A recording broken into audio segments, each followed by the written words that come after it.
Welcome, ladies and gentlemen, to this week's episode of New Generation, and 2015 is really on fire. I'm telling you, today we're talking to someone who's very inspiring, a young person who's going far with what he's doing, passionate, and who really knows his stuff. So stay tuned to the show. We'll be right back. It's exciting, Gigi.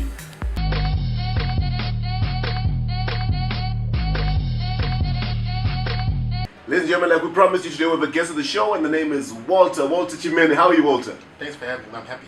It's a privilege to have you on the show. Same here, my brother. Okay, Walter, before we go far, I've seen you, from a long time ago, I mean, the last time we met, you're coming from ZBC, from an interview, and we're talking about your future, and today you're here. Tell me a bit about yourself before we go into what we will call your profession, or what you do. A bit about yourself. First name is Walter. It's a name of German origin. It means ruler of the army or commander. Okay. My surname is Chimene.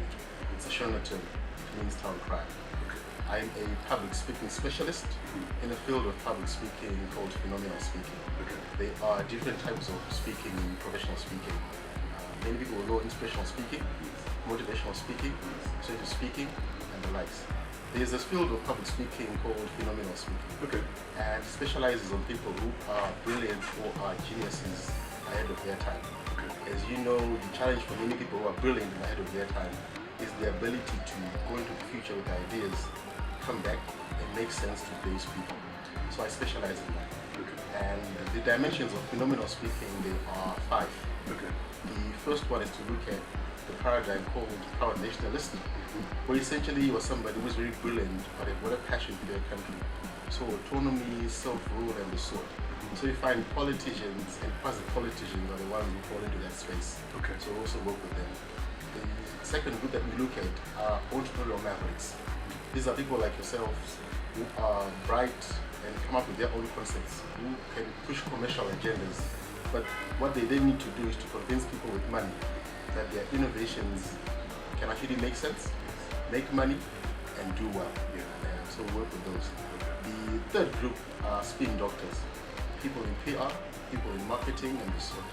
So essentially the job is to lighten the mood when there's a crisis. So that kind of speaking, which goes into that paradigm. And fourthly, we look at people who are mass movement activists. These are people who come up with social innovations that have got no logical explanation, but become a very big hit in society. So the conversations around that are equally important. And then the last group that we look at in phenomenal speaking are people who have achieved something beyond measure. When you are a game changer, a trendsetter, an atmosphere changer anywhere, how then do you explain the kind of success you had in a short space of time ahead of it? Wow. And I just asked, tell me a bit about yourself. I don't know when I asked about you telling me a lot about yourself, what you'll say, man. Exciting stuff. But what inspired you to become a phenomenal speaker, like you say, who's different from motivational speakers and all those other people? Okay. My journey in public speaking began many years ago. I was in primary school. I was very privileged to become part of some programs, development programs, which are run by the United Nations. And in those programs, they essentially were focusing on psychometric tests and personality tests. And what they told us at the time was that people like you are not ordinary. And so they explained this to my parents and the people around me, that this young man, if you take care of him well, he'll make you proud. So it began there. When I got into high school, I focused as well in public speaking, debate, and things like that. And as soon as I finished high school, I then was privileged as well to be picked by another group of developmental leaders focusing on young people ahead of their time. And then they shared with me that there are 2 skills that you need to do well in the 21st century. The first one is branding. The second one is public speaking. And so they shared how in the 21st century, the direction of public speaking was going to be ultimately important in terms of showing that you are different, you are unique, you are bigger, and you are better. But more importantly, they then shared that lots of money will be made because we are now in an age where information is shopping and moving very fast. But what will be important to set you to be unique will be the ability to express yourself with confidence, poise, and clarity. I think the rise of Barack Obama and the way he did showed the importance of public speaking 21st century. So it guided me to follow that journey in that course. Exciting things. From what you mentioned a lot of things, but what I liked is financial literacy. Where do you get to a place where you get information, or where you can start saying, I'm starting to learn a lot about being financially capable, financial management, and all these other areas, or even the idea of being able to say, I've seen an opportunity and I go for it. How do you do that? Because a lot of people see things and they think, but maybe this is not for me, or am I the right person to do this, or am I able to do this? Okay. I'll share three things in response to your question. The first one is vision trajectory, which is about clarity of what you want to become ultimately in the market. And I think that's very important, because it's a challenge when you're somebody who's multi-talented and you're good at several things. So it's important to decide what is the main thing that must guide your brand as much as you can do other things. The second one is to get into partnerships with people who understand numbers. Okay. Just writing on your own is not enough. So you get into partnerships or collaborations with organizations that can help assist you manage your finances and then invest. Other guys have used the route of brand ambassadorship, where you then impress companies or corporates that then use your name or your agenda to enhance their brand, and so you make your money that way. And then the third thing is to actually invest in learning, whether it's books, it's e-books, attending seminars about business, about entrepreneurship, about financial literacy, and you actually understand the principles of money on a personal level. So that when you get the financial windfall, you don't go berserk and start calling all your friends and disappearing the company's money or the money of the agenda. Just keep your focus as you go. Okay, great stuff. I mean, very inspiring. I mean, on the next segment, we're going to talk about, a lot of other things in terms of aspects of growth, individual growth, aspects of partnerships and collaborations, like you're saying, and also the aspect of mentorship, because this particular show is about mentorship. But before we leave this segment, just tell me the value of mentorship from your perspective, and also so that people at home might also begin to value mentorship, because we want the new generation to be a different generation altogether. Mentorship serves two important things. The first one is direction, especially if you are venturing into a field that nobody else has ventured, either in your family circle, in your friend circle, or at national level. Okay. Because there is no one to arguably ask whether to turn left or to turn right. Okay. And for many young people who are innovative and ahead of their time, that's the challenge. Because there are no books to read about it, there are no people to ask about it. So if you get a mentor, you get direction on how to turn left or turn right as you move forward. And then the most important thing with mentorship is to allow you to gain discipline.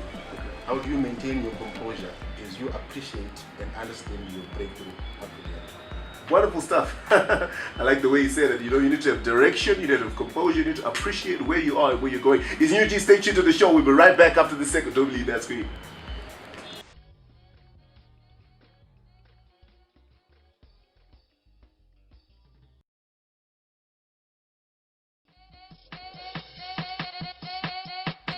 Welcome to the second segment of New Generation. It's exciting. We've been talking about very, very important things that when you grasp, things that when you get used to, they'll help you. But now I want to ask Walter, you talked about collaborations, partnerships, and everything else. Before we go deep into mentorship, just tell me about how someone can, get the right partners, someone can get the right collaborations, people to work with, people to associate. How do you know that this is a person who wants to help me and who doesn't want to destroy my brand? Things like that. Okay, it's a couple of things. The first one is brand definition on your part. If you shape and sharpen the way you want to represent your value in the market, then people can understand that, and ultimately it must be communicated. Right. So whether you say I'm a visionary, I'm a trendsetter, I'm a strategist, I'm an innovator, I'm an atmosphere changer, it's okay to call yourselves all these fancy names, but then you have to give results of what you're claiming to be. I know many people, they claim to be strategists, but their lives they're struggling, their businesses are struggling, and then people then begin to wonder, where is the strategy?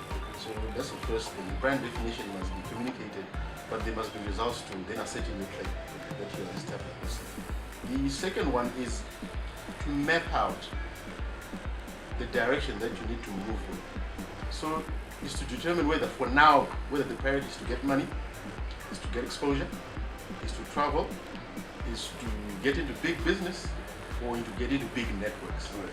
Because that priority will allow you to decide who to work with now.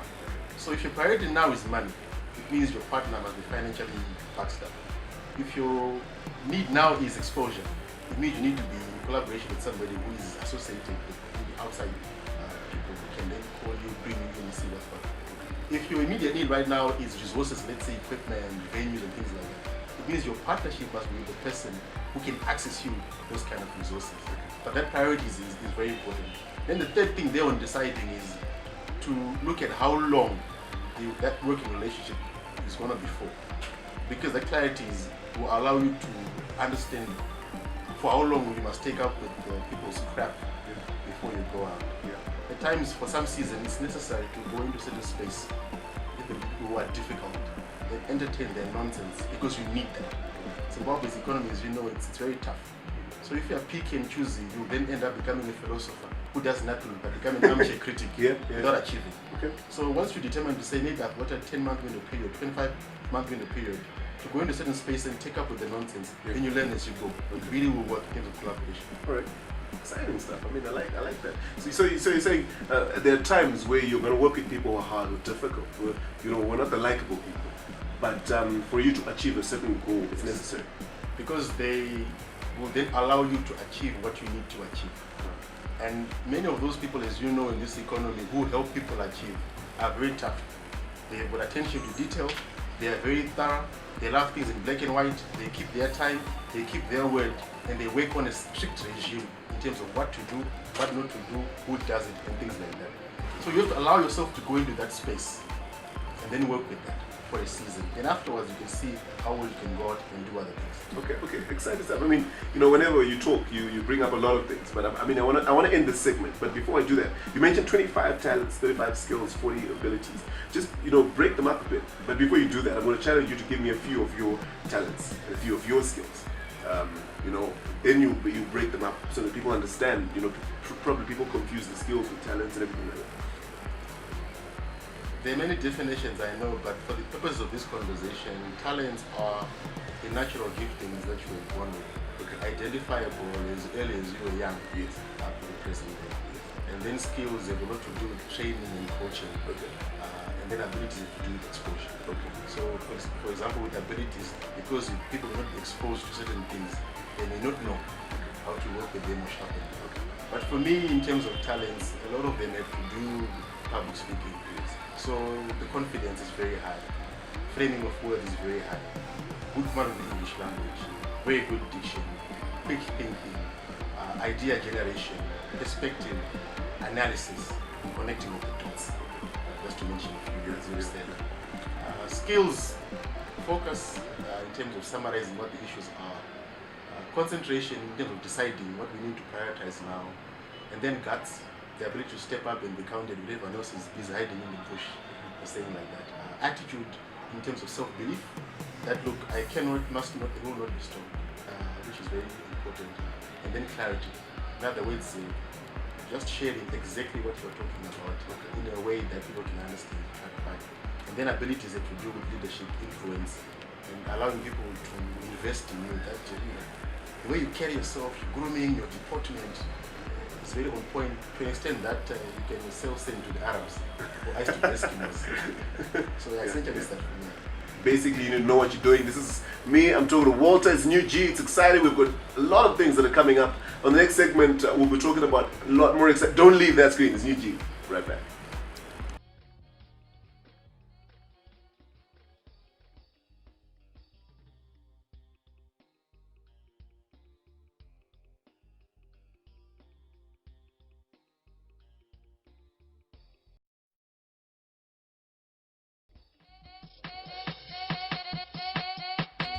Welcome to the third and final segment of New Generation, and it's been on point, it's been exciting. We're talking about things that I didn't know. I didn't know there was a difference between skills and talents and abilities, things I'm learning today. But it's good, having people like this, young people who are there to make a difference, who are there to stand up and have a national presence and a national prominence. Walter, welcome back to the show. Thanks for having me. Walter, we want to talk a little bit more about the things that you were talking about. But right now, we want to look more into becoming a successful person. People out there are living average lives. They've done it, they've gone to school, they've got a job, they managed to buy a stand, and they're comfortable. But is that where people are supposed to be? I mean, you are the speakers who talk about excellence, who talk about growth, consistency, and all these things about, people reaching their maximum. How does someone know to be content, to be happy, or whether they should work harder, or at what age to quit, to stop? Okay. The first thing that is an issue for many people is the paradigm of belief. We are all slaves to our belief system. Yeah. So what you believe in about yourself and about the world will then determine what you will then look at. Okay. So for example, there are people who believe that life is war. So the way they carry themselves and conduct their business is very warlike. Then there are those people who believe that life is a game. So again, the way they carry themselves and go about their business has to do with people who are in the game situation. Okay. Then there are people who believe that life is a journey. So they take things slowly, everything as it comes, and there's no pressure. Okay. Then there are those who believe that life is what you make it. So they believe that decisions matter at every level. Then there are those people who believe that life is what it is. So they believe in a superior deity, high up someone who then determines that they've got no control in terms of their decisions, thinking, and how they view their lives. Okay. So I think that's the first issue which is very important to interrogate. Because at times our belief systems are guided by either our families, the friends we hang around with, or the churches we go to, or our political beliefs in terms of leadership and power. Yeah. So it's important to interrogate that. But what I'll say is in terms of excellence and success is a lot of what we have been told growing up is just bollocks, to say the least. Yeah, look, like now where people were told that you need to go to school, get an academic excellence and then get a job. It's not applying now, and it's a very big issue. So people have to interrogate and re-interrogate that because now it's not working. The second issue that I encourage people to do is, whatever you're claiming to be, go out there and be tested by the kingmakers of your market. Whether you think you're a thinker, strategist, atmosphere changer, game changer, all those fancy things, not a bad thing. But go and get tested.